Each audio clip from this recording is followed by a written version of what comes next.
Shalom jemaat yang dikasihi Tuhan. Kembali lagi bersama kami di konten pembinaan Hosana bersama saya Didi Kristina Gula dan rekan saya Antonius dan saya Pendeta Chandra Gunawan. Ya, kali ini kita akan membahas satu tema mengenai perbedaan cara pandang mengenai pemilihan, pembenaran dan penyucian. Nah, sehat Pak? Ya, terima kasih dari Didi. Ya, ada beberapa pertanyaan yang kita akan bahas saat ini. Yang pertama adalah, apakah semua tokoh reformasi memiliki pandangan yang sama tentang pemilihan? Kalau ada, perbedaannya dalam hal apa ya Pak? Iya, baik. Memang kita sekarang kan di bulan Oktober sedang juga memperingati mengenai bulan reformasi. Nah, itulah sebabnya pertanyaan tadi sangat relevan untuk kita diskusikan mengenai pandangan dari bapak-bapak reformasi atau reformator mengenai pemilihan. Nah, jadi ada yang paralel dari pandangan bapak-bapak reformasi tentang pemilihan, tapi juga ada yang berbeda. Nah, yang paralel itu apa? Bahwa semua bapak-bapak reformasi umumnya percaya dengan ajaran Alkitab tentang pemilihan, bahwa Allah itu berkarya di dalam memilih orang-orang yang akan percaya kepada Kristus, bukan berdasarkan apa yang manusia akan pilih, tapi berdasarkan kedaulatan Allah sendiri.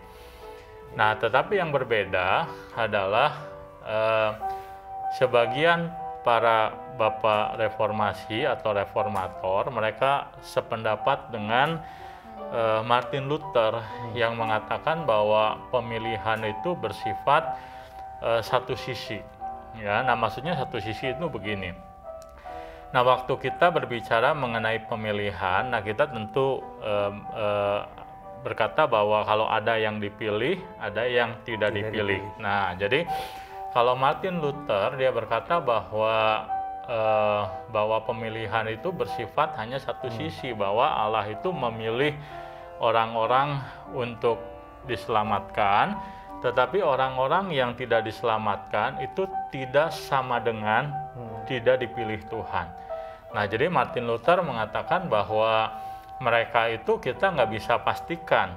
Nah, Martin Luther lebih senang melihat aspek yang tidak dipilih itu sebagai misteri, sesuatu yang kita tidak bisa ketahui dengan pasti. Nah, sedangkan sebagian reformator kita mengikuti pandangan John Calvin. Nah, John Calvin itu juga bapak reformasi, gitu ya. Tapi pandangan dia agak berbeda karena dia melihat bahwa pemilihan itu bersifat ganda. Ganda itu artinya bahwa satu sisi ada orang-orang yang dipilih, ditentukan oleh Tuhan dari semula supaya mereka menerima keselamatan. Tapi di sisi yang lain, Alkitab juga mengatakan, menurut Johannes Calvin, bahwa ada orang-orang yang memang ditentukan untuk tidak selamat, bahkan ditentukan untuk binasa.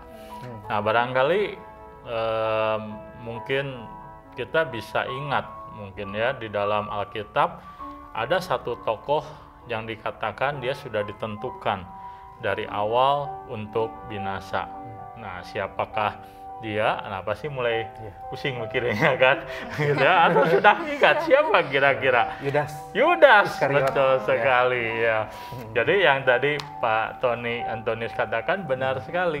Nah, jadi sebenarnya waktu Johannes Calvin dia berkata bahwa pemilihan itu bersifat ganda, itu karena memang ada data di dalam Alkitab yang menegaskan hal tersebut.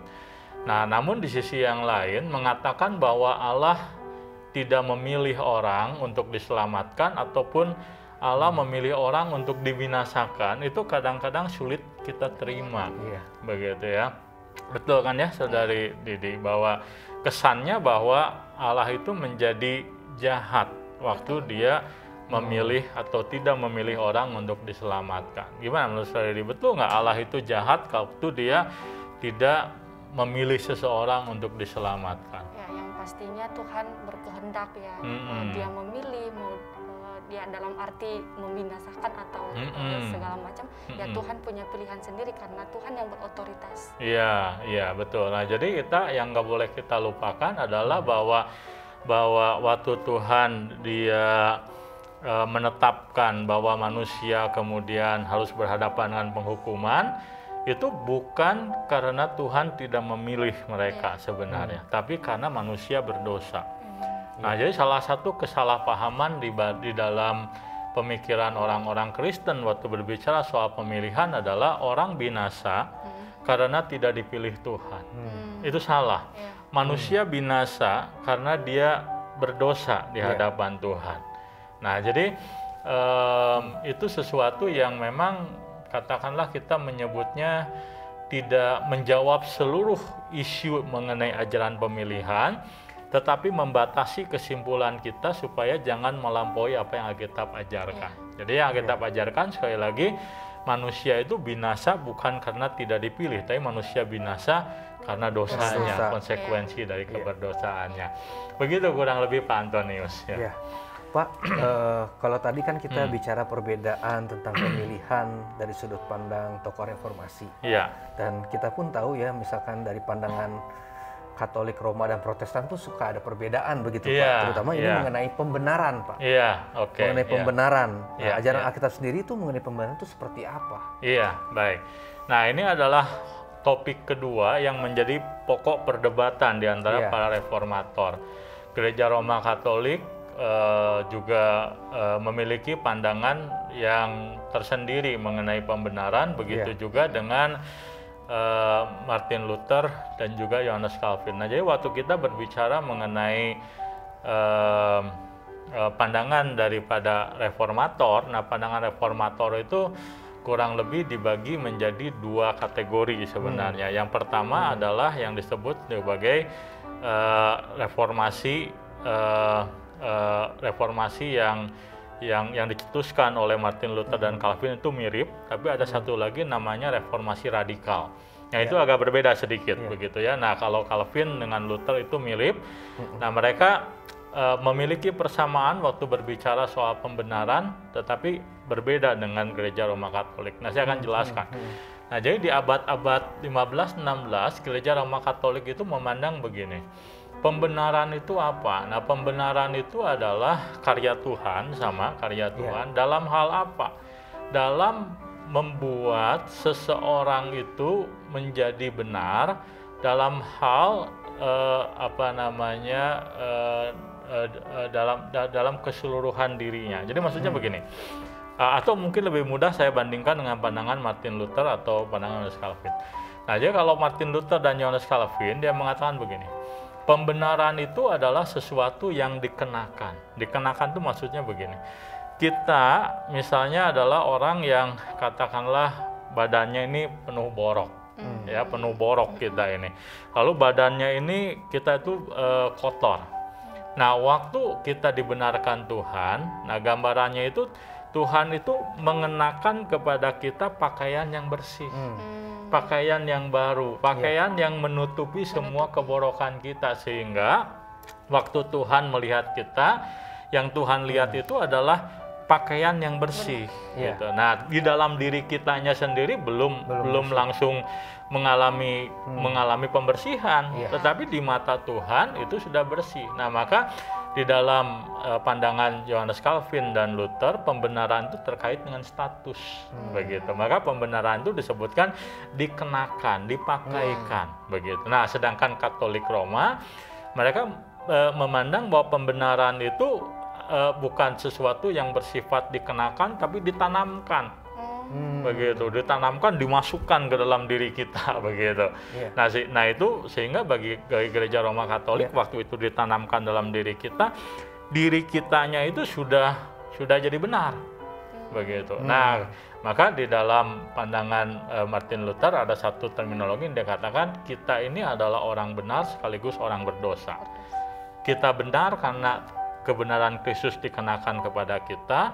Nah, sedangkan dalam diri kita sendiri, kita itu sinners, kita orang berdosa. Maka kita masih harus bergumul dengan dengan kita menyebutnya bukan natur ya, tapi kita menyebutnya dengan kebiasaan buruk, dengan kondisi yang masih lemah. Nah, itu perbedaan antara Roma Katolik dengan pandangan para reformator seperti Yohanes Calvin. Nah, maka kita menyebut konsep pembenaran di dalam pemikiran para reformator itu sebenarnya dengan istilah pembenaran yang bersifat forensik. Forensik itu bukan artinya bahwa seperti film-film detektif itu, bukan ya. Itu forensik itu terkait dengan status legal. Nah, jadi status kita yang dibenarkan, begitu. Nah, itu perbedaan utama dari pandangan Roma Katolik dengan pandangan gereja atau dengan para reformator. Lagi ya Pak mengenai Bapak gereja reformasi di gereja, kaitan ya antara pembenaran dan penyucian itu menurut Bapak gereja reformasi itu. Iya, nah ini adalah aspek ketiga dari keselamatan. Kalau kita berbicara tentang keselamatan, ada pemilihan, ada pembenaran, ada penyucian. Ya. Nah, ada perbedaan di antara pembenaran dan penyucian sebenarnya.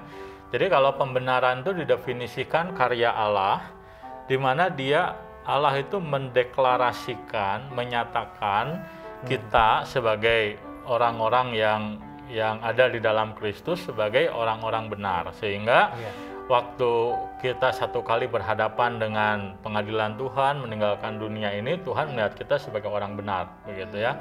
Nah, sedangkan penyucian itu adalah karya Tuhan di dalam membuat orang yang dibenarkan itu semakin hari semakin membenci dosa, dan di sisi yang lain semakin hari dia semakin mau hidup untuk Tuhan. Nah, itu penyucian. Nah, jadi itu dua hal yang berbeda. Nah, yang kedua perbedaannya apa? Kalau di dalam pembenaran itu murni karya Allah. Nah, kalau dalam penyucian, nah waktu misalnya Pak Tony bergumul di dalam proses penyucian hidup, kira-kira ada usaha dari Bapak nggak untuk mencapai itu? Ada. Nah, itu yang membedakan salah satunya, bahwa di dalam proses penyucian Allah melibatkan diri kita. Ada usaha kita gitu ya. Betul. Nah, tetapi usahanya bukan berarti 50%, bukan ya. Allah 50%, kita 50%, atau Allah 75, kita 25, bukan. Jadi karya penyucian itu 100% karya Allah dan 100% perjuangan kita. Nah, maka dalam karya penyucian kita dituntut untuk melakukan segala sesuatu dengan segenap hati. Nah, yang membedakan lagi antara pandangan para bapak reformator, khususnya Martin Luther dan Yohanes Calvin waktu berbicara soal penyucian itu apa? Nah, Martin Luther dia percaya bahwa penyucian dan pembenaran itu sesuatu yang dia menyebutnya itu tidak terpisahkan. Jadi waktu orang dibenarkan, dia langsung juga dia memiliki penyucian, begitu ya. Nah, sedangkan Yohanes Calvin dia agak berbeda sedikit, dua-duanya berkaitan, tapi keduanya berkaitan, berbeda tapi berkesinambungan. Artinya orang yang dibenarkan, begitu ya, dia akan mengalami proses penyucian, pasti berkesinambungan. Tapi pembenaran dan penyucian itu bukan sesuatu yang kita bisa anggap sama. Itu sesuatu yang berbeda, dua hal yang berbeda. Nah, makanya tadi saya katakan bahwa dalam pembenaran itu murni anugerah Allah, tetapi di dalam penyucian di situ ada peran serta manusia di dalam mengupayakan supaya proses penyucian itu terjadi di dalam kehidupan mereka. Nah, sekarang pertanyaannya begini. Tadi kan kita sedikit mendiskusikan bahwa di dalam proses penyucian itu ada peran serta manusia di dalamnya. Nah, kira-kira menurut Saudari Didi, apa sih yang menjadi bagian dari orang-orang percaya dalam proses penyucian itu? Apa yang sebenarnya bisa kita lakukan supaya kita itu makin suci hidupnya? Ya, yang pastinya Pak ya, kita melakukan kehendak Tuhan, kita semakin hari semakin mengenal kehendak Tuhan seperti itu dalam kehidupan kita. Iya, nah itu adalah satu aspek yang signifikan sekali di dalam proses penyucian, bahwa manusia mencoba mengerti kehendak Tuhan. Kalau manusia nggak ngerti kehendak Tuhan, jangan-jangan yang dia pikirkan baik ternyata salah begitu ya. Jangan-jangan dia pikir sudah melakukan yang benar, gak taunya bukan yang benar ya. Oke. Pak Antonius pernah mendengar istilah disiplin rohani? Pernah ya? Nah, disiplin rohani itu adalah bagian dari proses yang orang percaya harus kerjakan supaya dapat mengalami proses penyucian secara efektif. Salah satunya tadi mengenal kehendak Allah. Salah lainnya kira-kira apa? Gitu ya. Tadi salah satunya, salah duanya barangkali. Semakin membenci dosa. Membenci dosa, iya, betul. Betul. Nah, jadi ada berbagai aspek dari disiplin rohani. Membenci dosa adalah salah satu aspek yang penting. Jadi bagaimana dosa itu harus kita lihat bukan sebagai makanan yang lezat, tapi sebagai racun yang merusak. Itu nggak gampang, karena sebagian dosa menyenangkan begitu ya untuk kedagingan kita. Nah, selain itu sebenarnya masih ada doa. Nah, doa itu juga sama, ada doa, membaca kitab suci, beribadah. Nah, itu bagian daripada proses kita menjalankan penyucian. Nah, sekarang kalau tadi kita berkata peran dari pihak manusia, kalau peran dari Allah apa kira-kira yang membuat kita bisa memiliki kehidupan yang suci? Apa yang Allah lakukan? Apa yang Allah berikan? Roh Kudus. Nah, ini benar. Nah, jadi dari pihak Allah dia memberikan Roh Kudus. Nah, dia disebut sebagai Roh Kudus. Kenapa? Bukan karena dia dari daerah Kudus, bukan ya. Tapi karena karyanya adalah menguduskan, dan natur jati diri dia adalah kudus. Tidak bisa, kudus artinya tidak bisa bercampur dengan dosa. Nah, maka waktu orang percaya seperti Bapak tadi katakan harus membenci dosa, dia tidak membenci dosa, dia hidup dalam dosa, maka Roh Kudus itu menjadi membatasi dirinya ataupun karyanya di dalam kehidupan kita ketika kita hidup larut dalam dosa begitu. Nah, itu sedikit yang saya kira penting untuk kita pikirkan waktu kita berbicara mengenai pemilihan, pembenaran, dan juga penyucian. Nah, Pak Chandra, kalau kita sudah mempelajari tentang pemilihan, terus kemudian pembenaran, penyucian, sebetulnya manfaat secara signifikan buat kita itu apa yang secara? Iya, benar sekali. Jadi kadang-kadang kita tahu itu, cuma untuk apa gitu ya? Saya tahu saya sudah dipilih Tuhan, lantas apa begitu dampaknya? Saya sudah dibenarkan Tuhan, dampaknya apa? Saya sudah disucikan Tuhan, dampaknya apa? Nah, salah satu hal yang penting waktu kita mencoba untuk memahami mengenai karya Tuhan dalam kehidupan kita, maka kemudian dampaknya apa dalam kehidupan kita? Nah, tentu yang pertama otomatis kita akan belajar bersyukur sebenarnya. Gitu. Kita melihat pada akhirnya bahwa keselamatan kita itu tidak bergantung kepada diri kita sendiri.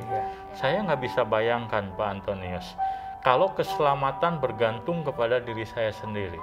Apakah saya bisa selamat pada akhirnya? Saya khawatir saya pun tidak akan bisa melakukan apa yang membuat saya yakin bisa selamat. Tapi kalau keselamatan karena pekerjaan Tuhan, dia memilih, dia membenarkan, dia menyucikan sampai akhir hayat kita. Bahkan waktu kita meninggalkan dunia ini pun bahwa Tuhan mengumpulkan kita untuk hidup bersama dengan Allah dalam kekekalan. Nah, maka kalau dari A sampai Z kita melihat karya Allah, nah itu saya kira alasan yang membuat kita bersyukur kepada Tuhan. Begitu. Ya, begitu kurang lebih. Menarik juga ya. Tapi waktu kita terbatas nih, Pak Chandra. Nanti kita lanjutkan mungkin di Kompas Iman yang akan datang. Demikianlah Kompas Iman hari ini. Sampai jumpa di Kompas Iman berikutnya. Tuhan Yesus memberkati. Sampai ketemu.